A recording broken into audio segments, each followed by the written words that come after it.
আচ্ছা ঠিক আছে, তোমার ব্রেকআপ করতে হবে না। সব সময় তো তুমিই করো, আজকে না হয় আমি করলাম। যা, তোর সাথে ব্রেকআপ। লাগবে না তোর মতন ফালতু ছেলের ভালোবাসা। সত্যি? হ্যাঁ সত্যি।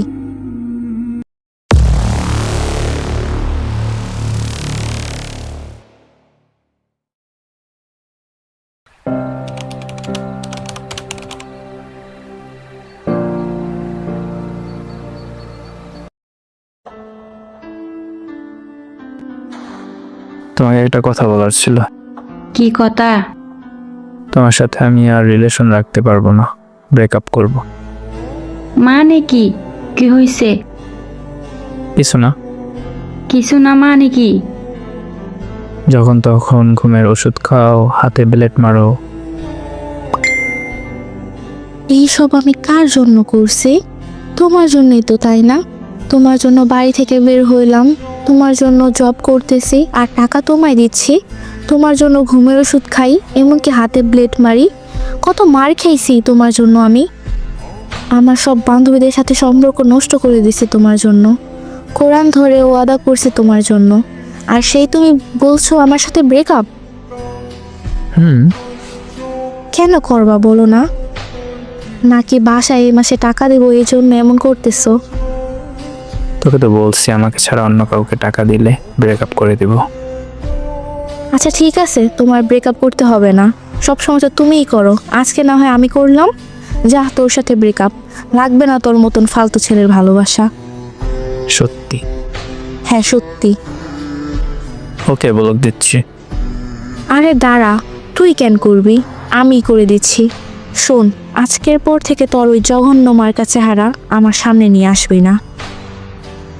যেভাবে কথা বলতেছো, ওকে, এখন তুমি স্বাধীন, যার সাথে মন চায় কথা বলতে পারবে। Okay fine. এরপর থেকে আমিও তাকে নক দিই না, সেও নক দেয় না। আমি তাকে কেন জানি কোনোভাবেই ভুলতে পারছিলাম না। রাতে ঘুমের ওষুধ খেয়ে ঘুমাতাম, তবুও ঘুম আসতো না। ঠিকমতো খাওয়া দাওয়াও হতো না, শুধু কান্না করতো তার জন্য। যাই হোক, এরকম করে 1 মাস কেটে গেল। পরে জিহাদ এসে আমার ফোনটাও নিয়ে গেল। আমি কিছুই বলতে পারিনি। এরপর আমি একটা ছোট ফোন কিনি। কিভাবে করে জানি, জিহাদ আমার নাম্বারটা পায়, দেন সে আমাকে কল দেয়। তোকে সুখে থাকতে দিব না। কি রে, তুই আমার নাম্বার কই পাইলি? তোকে কেন বলবো? না বললে এত রাতে মেসেজ দিয়ে ডিস্টার্ব কেন করতেছিস? তোকে আমি আর মনে রাখতে চাই না, তাই জন্য ব্লক মারছি, দেখিসনি? তুই একটা নাম্বার ব্লক দিলে আমার কাছে 1000টা নাম্বার আছে। কেন এমন করতেছিস বলতো? তুই তো আমার সাথে ব্রেকআপ করতে চাইছিস, তাহলে এখন কেন এত রাতে ফোন দিয়ে বিরক্ত করতেছিস? সমস্যা কি তোর বলতো? তুই আসলে চাইতাছসটা কি? আমাকে 10,000 টাকা দে। টাকা তোর? আমার কাছে কোনো টাকা নাই। তুই টাকা দিবি? না হলে কি? হ্যাঁ, 2 লাখ টাকার উপরে দিছি তোরে আমি, তার উপর টাকা চাচ্ছিস? ভিখারি। তোর ছবি ফেসবুকে দিব।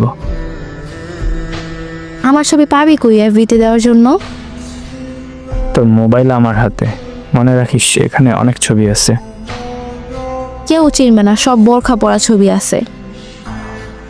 ছবিকে অনেক রকম করা যায়। আচ্ছা, তুমি আমার সাথে কেন এমনটা করতেছো? টাকা দে, তারপর আর ডিস্টার্ব করব না।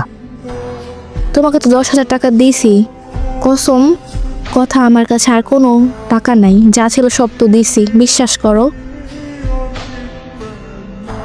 ওকে।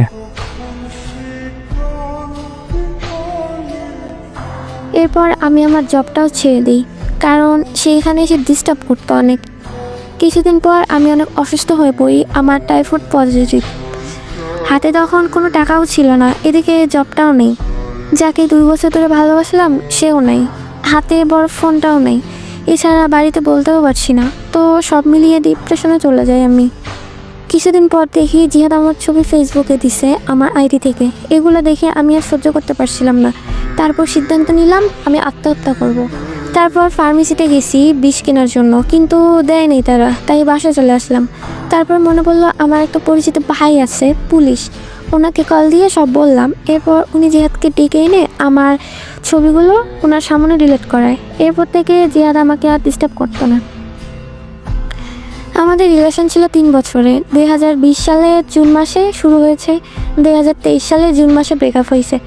ব্রেকআপের 2 মাস পর শুনি সে আরেকটা মেয়ের সাথে রিলেশনে গিয়ে পালিয়ে বিয়ে করে। যার কাছে এত মার খাইলাম, তার থেকে কোরআন ধরলাম, হাতে প্লেট মারলাম, এত কিছু ত্যাগ করার পরেও তাকে পাইলাম না। আর কি আজব, আমার চেয়ে প্রিয় মানুষটাকে কেউ একজন কোনো সাধনা ছাড়াই পেয়ে গেল। যাই হোক, এখন আমি অনেক ভালো আছি আলহামদুলিল্লাহ। সবাই আমার জন্য দোয়া করবেন। আসসালামু আলাইকুম।